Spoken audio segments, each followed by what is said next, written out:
We had to take Big Dog to Thailand years ago. Mm-hmm. And we did this great video of the robot walking in the sand, walking into the ocean up to, I don't know, its belly or something like that, and then turning around and walking out, all while playing some cool beach music. Yeah. Great show. But then, we didn't really clean the robot off, and the salt water was really hard on it. So, we put it in a box, shipped it back. By the time it came back, we had some problems with corrosion. So it's the salt water. It's not like salt stuff. it's not like sand getting into the components or something like this. Yeah. But I'm sure if this is a big priority, you can make it like waterproof. And right. That just wasn't our goal at the time. Well, it's a personal goal of mine to walk along the beach. But it's a human problem too. You get sand everywhere. It's just a jam mess. So soft surfaces are okay. So I mean, can we just linger on the robotics challenge? There's a pile of like rubble they had to walk over. How difficult is that task? In the early days of developing Big Dog, the loose rock was the epitome of the hard walking surface, because you step down and then the rock, and you had these little point feet on the robot, and the rock can roll. And you have to deal with that last minute, change in your foot placement. Yeah. So you step on a thing and that thing responds to you stepping on it. Yeah. And it moves where your point of support is. And so it's really that became kind of the essence of the test. And so that was the beginning of us starting to build rock piles in our parking lots. And we would actually build boxes full of rocks and bring them into the lab. Yeah. And then we would have the robots walking across these boxes of rocks, because that became the essential test. So you mentioned Big Dog. Can we maybe take a stroll through the history of Boston Dynamics? So what and who is Big Dog? By the way, is who? Do you try not to anthropomorphize the robots? Do you try to remember that this is like the division I have, because for me it's impossible. For me, there's a magic to the being that is a robot. It is not human, but it is the same magic that a living being has when it moves about the world is there in the robot. So I don't know what question I'm asking, but should I say what or who, I guess? Who is Big Dog? What is Big Dog? Well, I'll say, to address the meta question, we don't try to draw hard lines around it being an it or a him or a her. It's okay, right? People, I think part of the magic of these kinds of machines is by nature of their organic movement, of their dynamics. We tend to want to identify with them. We tend to look at them and sort of attribute maybe feeling to that, because we've only seen things that move like this that were alive. And so this is an opportunity. It means that you could have feelings for a machine. And, people have feelings for their cars. They get attracted to them, attached to them.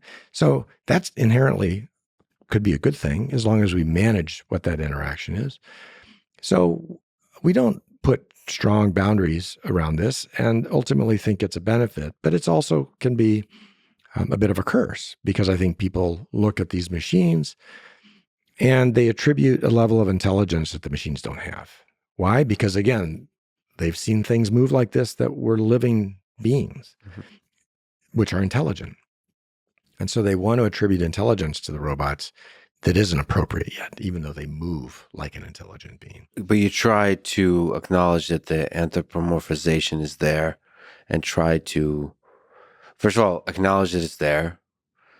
And have a little fun with it. Our most recent video, it's just kind of fun, to look at the robot. We started off the video with Atlas kind of looking around for where the bag of tools was, because the guy up on the scaffolding says, send me some tools. And Atlas has to kind of look around and see where they are.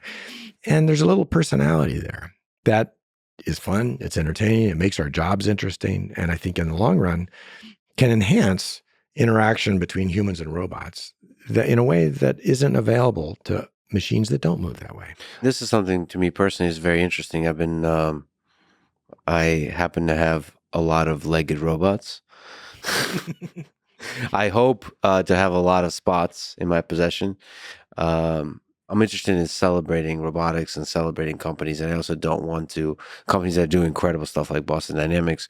And there's I'm a little crazy, and you don't want to you want to align, you want to help the company because I ultimately want a company like Boston Dynamics to succeed, and part of that we'll talk about. Success kind of requires making money, and so the kind of stuff I'm particularly interested in may not be the thing that makes money in the short term. I can make an argument that it will in the long term, but the kind of stuff I've been playing with is a robust way of having the quadrupeds, the robot dogs, communicate emotion with their body movement. Hmm. The same kind of stuff you do with a dog, Yeah. but not hard coded, but in a robust way, and be able to communicate excitement or fear, boredom, all these kinds of stuff.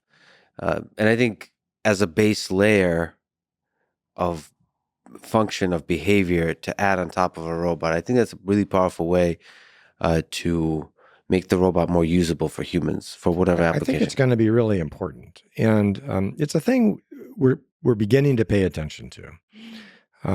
We really want to start. A differentiator for the company has always been we really want the robot to work. We want it to be useful.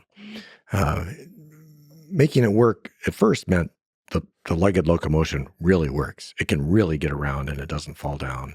And but beyond that, now it needs to be a useful tool. And our customers are, for example, factory owners, people who are running a process manufacturing facility, and the robot needs to be able to get through this complex facility in a reliable way, taking measurements.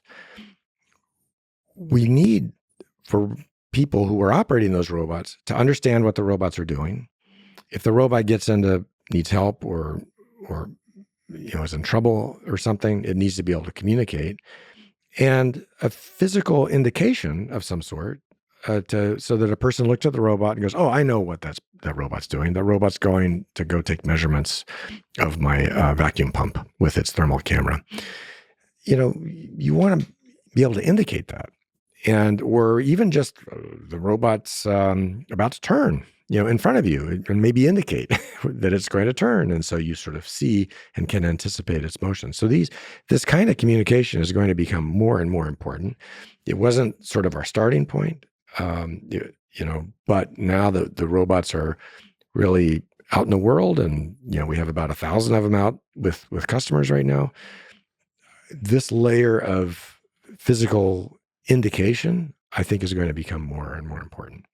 We'll talk about where it goes because there's a lot of interesting possibilities. But if you can return back to the origins of Boston Dynamics the more research, the R&D side, before we talk about how to build robots at scale. So Big Dog. Who's Big Dog? So the company started in 1992, and in probably 2003, I believe, is when we took a contract from DARPA. So basically 10 years, 11 years. We weren't doing robotics. We did a little bit of robotics with Sony. They had IBO, they had their IBO robot. We were developing some software for that kind of got us a little bit involved with robotics again. Then there's this opportunity to do a DARPA contract where they wanted to build a robot dog. Mm-hmm. And we won a contract to build that. And so that was the genesis of Big Dog.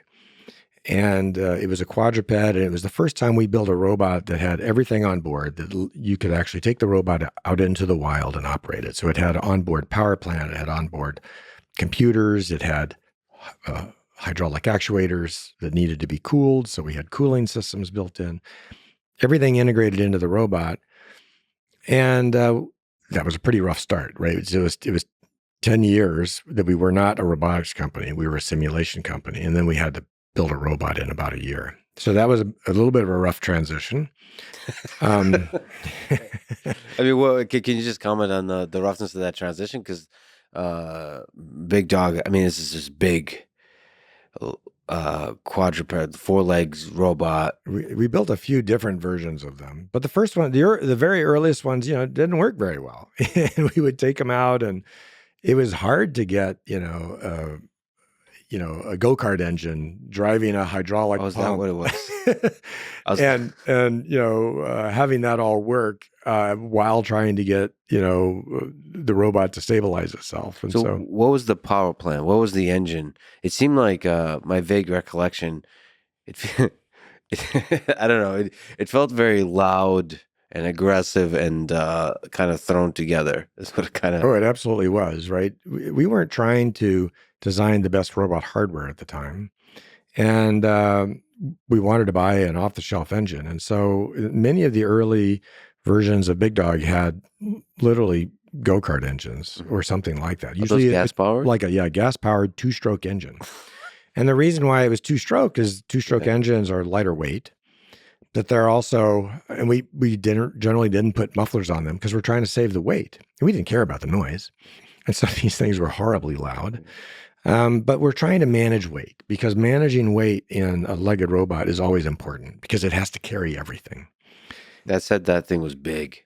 Well, what I've seen the videos of. Yeah, I mean, the early versions, stood about, I don't know, belly high, chest high. They probably weighed maybe a couple of 100 pounds. But, over the course of probably 5 years, we were able to get that robot to really manage a remarkable level of rough terrain. So, we started out with just walking on the flat, and then we started walking on rocks, and then inclines, and then mud, and then slippery mud. And, by the end of that program, we were convinced that legged locomotion in a robot could actually work. Because, going into it, we didn't know that. We had built quadrupeds at MIT, but they used a giant hydraulic pump, in the lab. They used a giant computer that was in the lab. They were always tethered to the lab. This was the first time something that was sort of self-contained, walked around in the world and balanced. But and the purpose was to prove to ourselves that the legged locomotion could really work. And so Big Dog really cut that open for us. And it was the beginning of what became a whole series of robots. So once we showed to DARPA that you could make a legged robot that could work, there was a period at DARPA where robotics got really hot, and there was lots of different programs. And we were able to build other robots. We built other quadrupeds to hand, like LS3, designed to carry heavy loads. We built Cheetah, which was designed to explore what are the limits to how fast you can run. We began to build sort of a portfolio of machines and software that let us build not just one robot, but a whole family of robots. To push the limits in all kinds of directions. And to discover those principles. You asked earlier about the art and science of legged locomotion. We were able to develop principles of legged locomotion so that we knew how to build a small legged robot or a big one. So the leg length, was now a parameter that we could play with. Payload was a parameter we could play with. So we built the LS3, which was an 800-pound robot designed to carry a 400-pound payload. And we learned the design rules, basically developed the design rules. How do you scale different robot systems to, their terrain, to their walking speed, to their payload? So when was Spot born? Around 2012 or so. So again, almost 10 years into sort of a run with DARPA where we built a bunch of different quadrupeds. We had a sort of a different thread where we started building humanoids.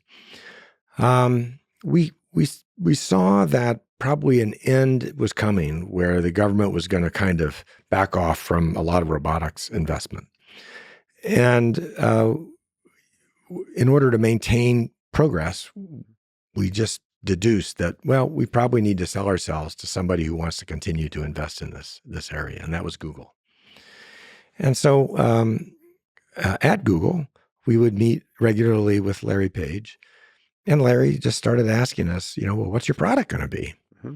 And, the logical thing, the thing that we had the most history with, mm-hmm. that we wanted to continue developing was a quadruped. but we knew it needed to be smaller. We knew it couldn't have a gas engine. We thought it probably couldn't be hydraulically actuated. So that began the process of exploring if we could migrate to a smaller electrically actuated robot. And that was really the genesis of Spot. So not a gas engine, and the actuators are electric. Yes. So can you maybe comment on what it's like at Google, working with Larry Page, having those meetings and thinking of will a robot look like that could be built at scale? What, like, starting to think about a product. Larry always liked the toothbrush test. He wanted products that you used every day. What they really wanted was, a consumer level product, something that would work in your house. We didn't think that was the right next thing to do because to be a consumer level product, cost is going to be very important. Probably need to cost a few $1,000s. And we were building these machines that cost hundreds of thousands of dollars, maybe $1 million to build. And of course, we were only building two, but we didn't see how to get all the way to this consumer level product in a short amount of time. And he suggested that we make the robots really inexpensive. And part of our philosophy has always been build the best hardware you can.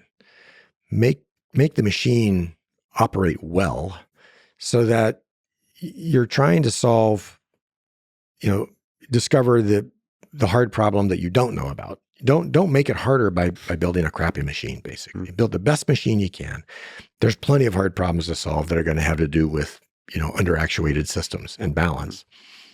And so we wanted to build these high-quality machines still.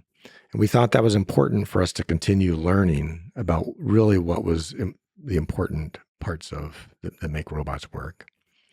And so there was a little bit of a philosophical difference there. And so ultimately, that's why we're building robots for the industrial sector now, because the industry can afford a more expensive machine because, their productivity depends on keeping their factory going. And so if Spot costs, $100,000 or more, that's not such a big expense to them. Whereas at the consumer level, no one's going to buy a robot like that. And I think we might eventually get to a consumer level product that will be that cheap. But I think the path to getting there needs to go through these really nice machines so that we can then learn how to simplify. So what can you say to the engineering challenge of bringing down cost of a robot? So that presumably when you try to build a robot at scale, that also comes into play when you're trying to make money on a robot, even in the industrial setting. But how interesting, how challenging of a thing is that? In particular, probably new to an R&D company. Yeah, I'm glad you brought that last part up. The transition from an R&D company to a commercial company, that's the thing you worry about, because you've got these engineers who love hard problems, who want to figure out how to make robots work. And you don't know if you have engineers that want to work on the quality and reliability and cost that is ultimately required. And indeed, we have brought on a lot of new people who are inspired by those problems. But the big takeaway lesson for me is we have good people. We have engineers who want to solve problems. And the quality and cost and manufacturability is just another kind of problem. And because they're so invested in what we're doing, they're interested in and will go work on those problems as well. And so I think we're managing that transition very well. In fact, I'm really pleased that, it's a huge undertaking, by the way, right? So, even having to get reliability to where it needs to be, we have to have fleets of robots that we're just operating 24/7 in our offices to go find those rare failures and eliminate them. It's just a totally different kind of activity than the research activity where you get it to work, the one robot you have to work in a repeatable way, at the high stakes demo. It's just very different. But I think we're making remarkable progress against it. So one of the cool things, I got a chance to visit Boston Dynamics, and one of the things that's really cool is to see a large number of robots moving about. Because I think one of the things you notice in the research environment is that at MIT, for example, I don't think anyone ever has a working robot for a prolonged period of time. Exactly. So like most robots are just sitting there in a sad state of despair, waiting to be born, brought to life for a brief moment of time. Just to have, I just remember there's a spot robot just had like a cowboy hat on and was just walking randomly for whatever reason. I don't even know, but there's a kind of a sense of sentience to it because it doesn't seem like anybody was supervising it. Well, It was just doing its I'm going to thing. stop way short of the sentience. Sure. It is the case that if you come to our office, today and walk around the hallways, you're going to see a dozen robots just kind of walking around Yes. all the time. And that's really a reliability test for us. So we have these robots programmed to do autonomous missions, get up off their charging dock, walk around the building, collect data at a few different places, and go sit back down. And we want that to be a very reliable process because that's what somebody who's running a brewery, a factory, that's what they need the robot to do. And so we have to dog food our own robot. We have to test it in that way. And so on a weekly basis, we have robots that are accruing something like 1,500 or maybe 2,000 kilometers of walking and, over 1,000 hours of operation every week. And that's something that I don't think anybody else in the world can do because you have to have a fleet of robots to just accrue that much information. Mm-hmm. You have to be willing to dedicate it to that test. And so that's essential. That's how you get the reliability. That's how you get it. What about some of the cost cutting from the manufacturer side? What have you learned from the manufacturer side of the transition from R&D to? And we're still learning a lot there. We're learning how to cast parts instead of mill it all out of billet aluminum. Mm-hmm. We're learning how to get plastic molded parts. We're learning about how to control that process so that you can build the same robot twice in a row. There's a lot to learn there, and we're only partway through that process. We've set up a manufacturing facility in Waltham. It's about a mile from our headquarters. And we're doing final assembly and test of both spots and stretches, at that factory. And it's hard because, to be honest, we're still iterating on the design of the robot. As we find failures from these reliability tests, we need to go engineer changes. And those changes need to now be propagated to the manufacturing line. And that's a hard process, especially when you want to move as fast as we do. And that's been challenging. And it makes it, the folks who are working supply chain, who are trying to get the cheapest parts for us, kind of requires that you buy a lot of them to make them cheap. And then we go change the design from underneath them. And they're like, what are you doing? And so, getting everybody on the same page here that we still need to move fast, but we also need to try to figure out how to reduce costs.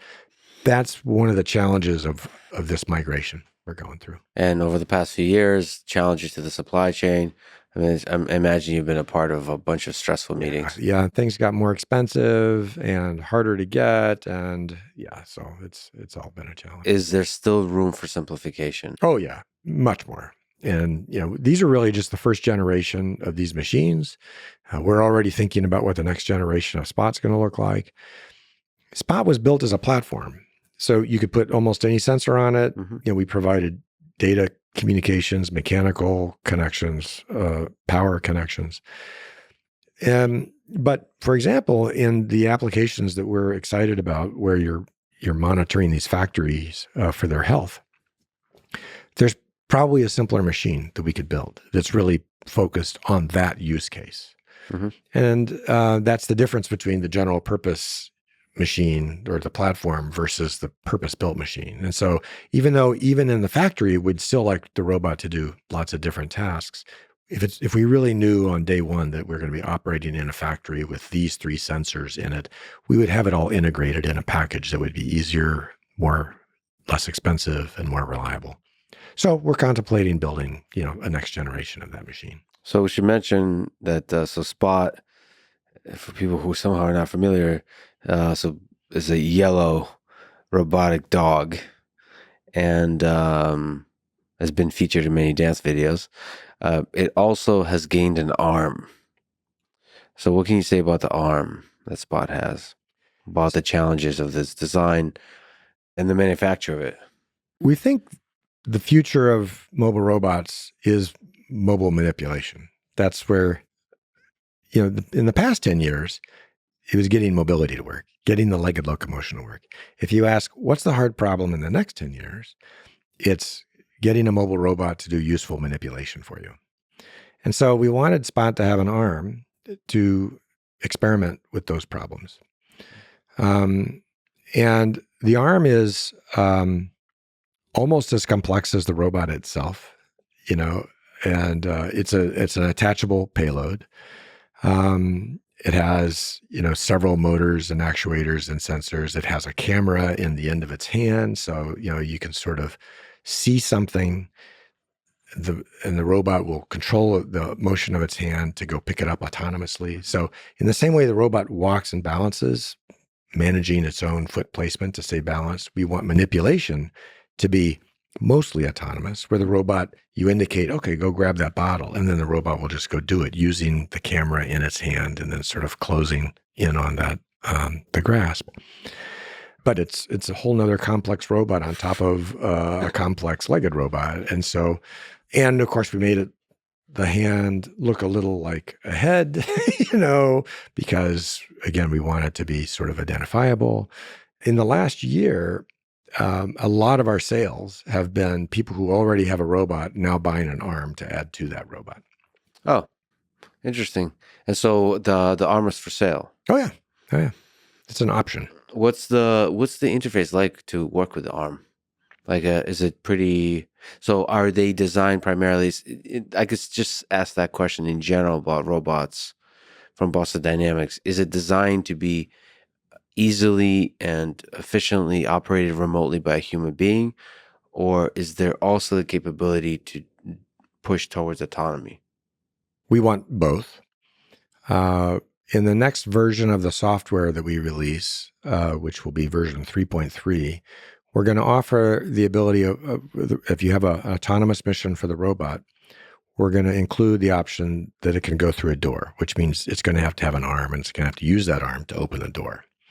And so that'll be an autonomous manipulation task that just you can program easily with the robot, strictly through, we have a tablet interface. And so on the tablet, you sort of see the view that Spot sees. You say, there's the door handle. The hinges are on the left and it opens in. The rest is up to you. Take care of it. Oh, so it just takes care of everything. Yeah. So we want, and for a task like opening doors, you can automate most of that. And we've automated a few other tasks. We had a customer who had a high-powered breaker switch, essentially. It's an electric utility, Ontario Power Generation. And they have to, when they're going to disconnect, their power supply, right? That could be a gas generator, could be a nuclear power plant, from the grid, you have to disconnect this breaker switch. Well, as you can imagine, there's, hundreds or thousands of amps and volts involved in this breaker switch. And it's a dangerous event because occasionally you'll get what's called an arc flash. As you just do this disconnect, the sparks jump across and people die doing this. And so Ontario Power Generation used our Spot and the arm through the interface to operate this disconnect That's really cool. in an interactive way. And they showed it to us. And we were so excited about it and said, I bet we can automate that task. And so we got some examples of that breaker switch. And I believe in the next generation of the software, now we're going to deliver back to Ontario Power Generation. They're going to be able to just point the robot at that breaker. They'll indicate that's the switch. There's sort of two actions you have to do. You have to flip up this little cover, press a button, then get a ratchet, stick it into a socket, and literally unscrew this giant breaker switch. So there's a bunch of different tasks. And we basically automated them so that the human says, okay, there's the switch, go do that part. That right there is the socket where you're going to put your tool and you're going to open it up. And so you can remotely sort of indicate this on a tablet, and then the robot just does everything in between. And it does everything, all the coordinated movement of all the different actuators that includes the body and the arm. Maintains its balance. It walks itself, into position so it's within reach, and the arm is in a position where it can do the whole task. So it manages the whole body. So how does one become a big enough customer to request features? Because I personally want a robot that gets me a beer.